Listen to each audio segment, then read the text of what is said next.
Hey everybody, today I'm going to do a review on my Husqvarna string trimmer. It's a 525L.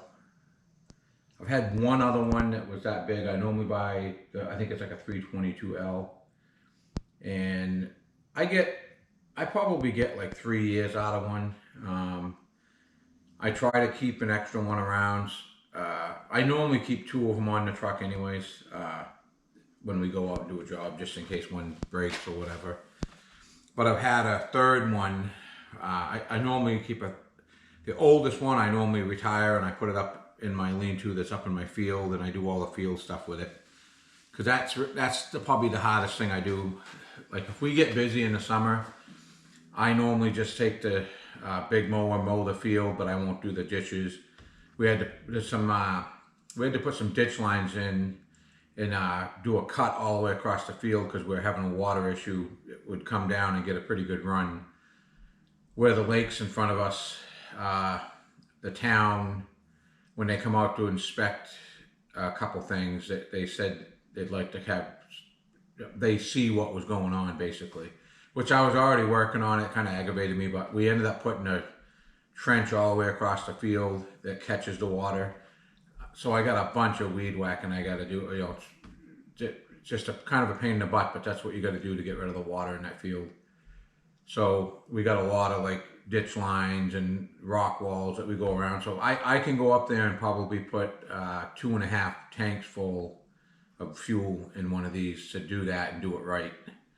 So by the time I go around my field and down in the bottom part of my where my house is. But I figured I'd do a quick review on this because I've had pretty good luck with the Husqvarna stuff. What's funny right now is the one that's running good is the oldest one I got. I got another one up there I'll show you. It's created a vibration in it, and it still runs. I can't say it runs good because there's something up with it, but it's got a vibration to it. I used it the other day to do one of our commercial properties, and we were trying to do a catch-up thing because we're doing our spring cleanups basically. So I did a lot of weed whacking, but I got done. My hands hurt for like 2 hours, and I'm like, well, I believe that's what it was. So then I used it. I got home and I used a little bit up in the field a week ago, and the same thing. My hands were it felt like my hands fell asleep. So I went and grabbed that old one I had, finished what I was doing, and so there's something going on. I don't know if it's inside the shaft. I took everything apart that I could to try to put lubricant in. There's just something coming undone. There's a bearing internal or something in the motor. The problem too I have is I've been trying to keep these on the back of my truck. I used to hang them on my mowing trailer, and I think that's just hard on these things. I don't have the fancy clips that hold them real tight. So what I always did is I took a piece of foam and stuck it in there, so when they squeezed in there, you put a pin in, and it stayed pretty tight. But they still bounce around a lot on a 12-foot trailer. Only thing I have is a 12-foot trailer. I don't do a lot of mowing, so I've never had a big set. Years ago, I had a 20-foot trailer when I did a lot of it, but the last probably 8 or 10 years, I just keep a 12-foot trailer to put the zero turn on and whatever else we got to bring. Springtime, we might put blowers and stuff on it.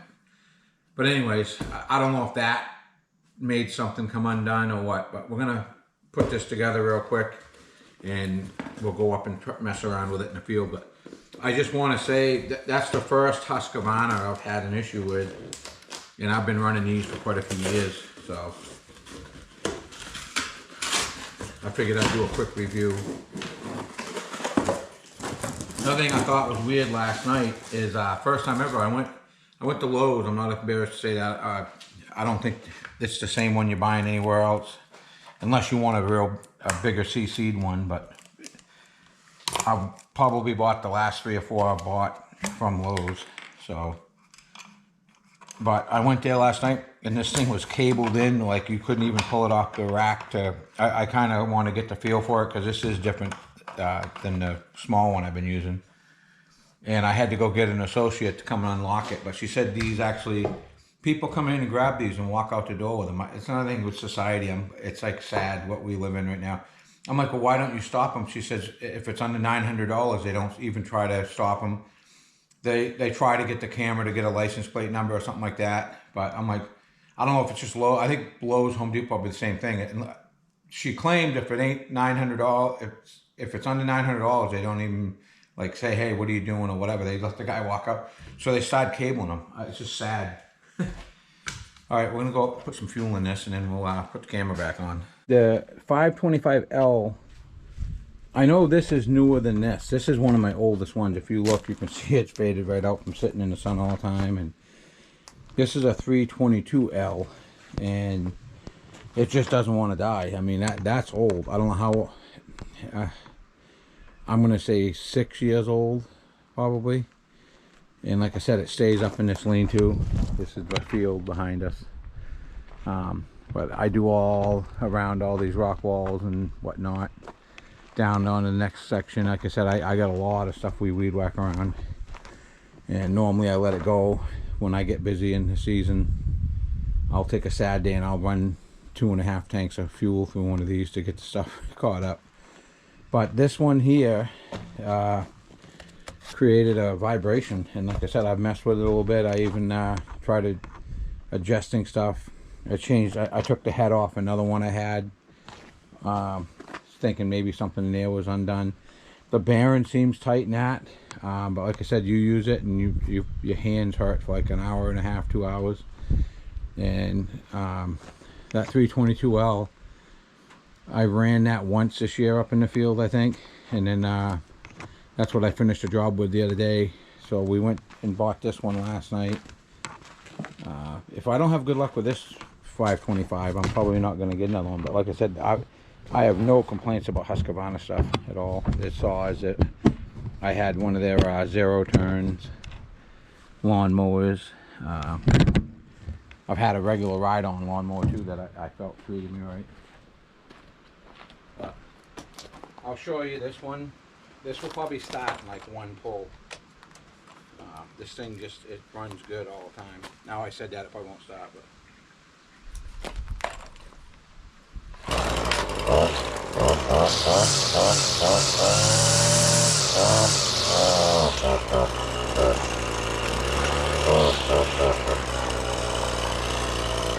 Running out of gas. But that's the way that can sit all winter and it will start in 3 pulls. But we leave that up here. Like I said, when I come up some mornings, I'll split wood for a little bit. I normally walk around, do some weed whacking. Later in the morning. This one's got the vibration. This will start right up, I'm pretty sure.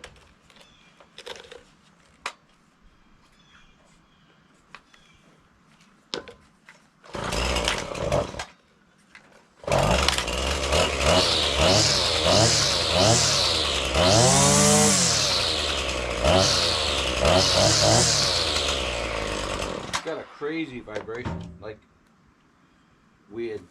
I'm gonna keep it because another thing that happens to me once in a while, you get a long day, you're tired, you drop one of these and you'll break some of the plastic. So I'm gonna keep that one. This one is the new one. We'll see how this starts.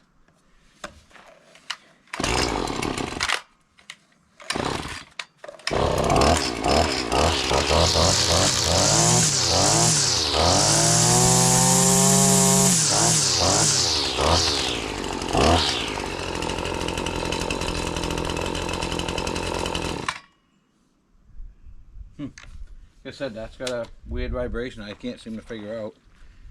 But I'm going to keep it for the plastic pieces on it and whatnot. Another thing, I always run my guards. I've watched a few videos, some guys that say, oh, you want this. I don't know. I even edge with these sometimes on my commercial properties. I've just never felt that. I do have one commercial property I do out near the highway.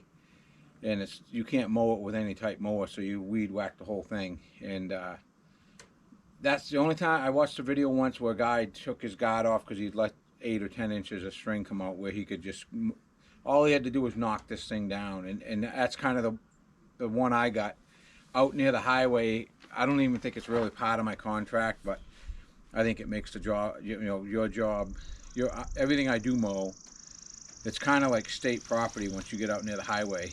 But I've always knocked it down because the state will come through and knock it down like twice a year. But normally, like every 3rd time I mow, I'll go out there and weed whack that down. It just makes everything look better.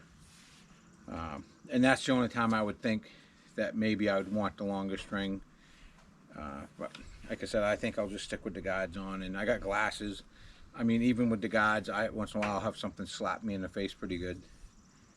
So I'd never do it without. So I have glasses on. I can't see without them. So I always have glasses. But we'll go try this out over there.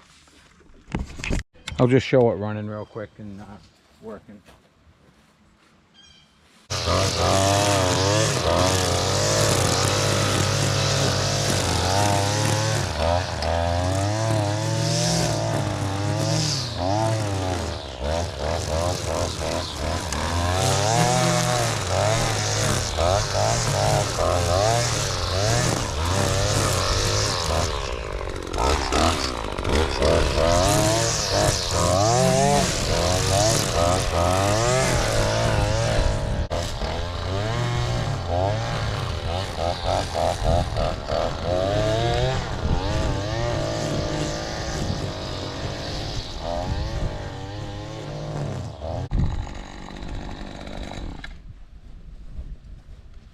I'm happy with that. And like I said, the smaller one I have over there, maybe if you're running a blade on it or something, but that other one has sufficient power too. I just happen to, these were there. This is only, I think, $50 more now than the other one, so I'm like, I'll get the bigger one. It used to be that was like $129 cheaper. I noticed they're changing them up too. Like this was the only model that has this type of head on it. All the new ones have the black and orange ones. This whole thing kind of collapses in. They let the string out. I've had good luck with these. The only thing that takes these out is the medical. I do 2 different medical buildings where there's a lot of curbs and concrete, hot top, and the hot top's starting to crack. So I'll chase, make it look better. Chase the grass that's popping up out of the cracks. That's the only thing. You grind through these. I normally keep a couple of these in the trailer, because I have had these that they'll go through and you just go grab another one. The whole head now, these used to be $36, $7. I bought a couple extra ones for this one last night for, I think they were $29.99. So, but I just wanted to do a review. It's a 525L Husqvarna, and that's the first one I've had a vibration issue with. I've got quite a bit of use out of it. I want to say it's a couple years old, so I'm not going to let it bother me too much. If this one does the same thing, I'll do another review and say that. So, like I said, the 322, I think it's what, 322L. Them normally, their casings get brittle from the sun, and that's why I return them. I don't think I've ever had one blow up. So we'll probably end this video there. And like I said, if I have an issue with this one, I'll do another review. But overall, I'm just saying the Husqvarna stuff's treated me right. I actually come close to buying a Husqvarna Zero Turn last year, and I ended up getting a Toro. And I'm about ready to do my second review on that too, and I'm no happier with it now than I was last year. So actually very discouraged with it. For something that costs a little better than $5 grand, I think they could do a better job. I've had a lot of stuff loosen up. I've had bad wire connections. It was a pain in my butt the first 2 times we used it this year.